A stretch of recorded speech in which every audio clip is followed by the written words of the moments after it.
Kita berbicara, kita tidak akan berhenti dan kita akan terus lawan.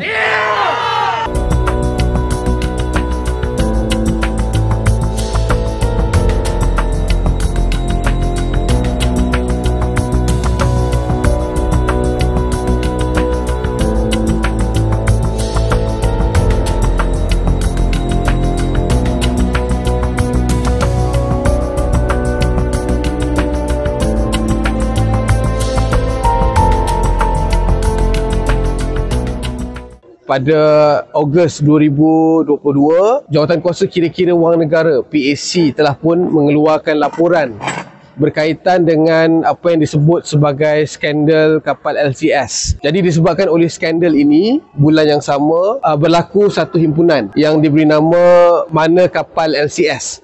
Himpunan Mana Kapal LCS di Kuala Lumpur, di hadapan Sogo. Selepas satu minggu himpunan itu, saya satu-satunya lah yang didakwa di bawah Seksyen 9/5 Akta Perhimpunan Aman. Sebelum berlaku pertukaran kerajaan 2022, ada 3 lagi kes yang melibatkan Seksyen 9/5 telah pun digugurkan. Dan mereka-mereka ini dilihat mesra kepada kerajaan sedia ada. Jadi kita ingin minta supaya mereka berlaku adil.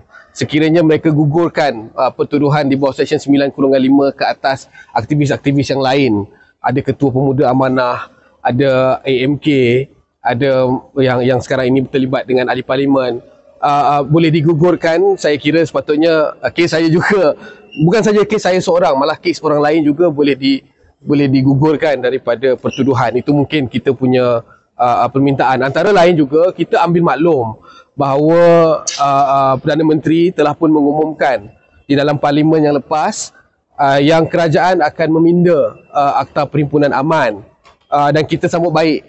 Bila parlimen meluluskan undang-undang Akta Perhimpunan Aman adalah menjamin supaya hak menyuarakan sesuatu atau mengambil tindakan berhimpun ini dengan dapat dijamin kebebasan untuk menyuara.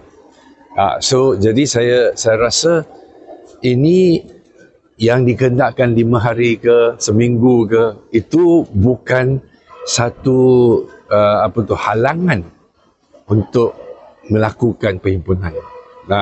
Perhimpunan ini, hak ini dijamin dalam akta ini. Akta ini menjaminkan supaya orang boleh berhimpun atas apa isu pun. Tak kisahlah yang pro kerajaan atau anti kerajaan, hak ini harus dihormati.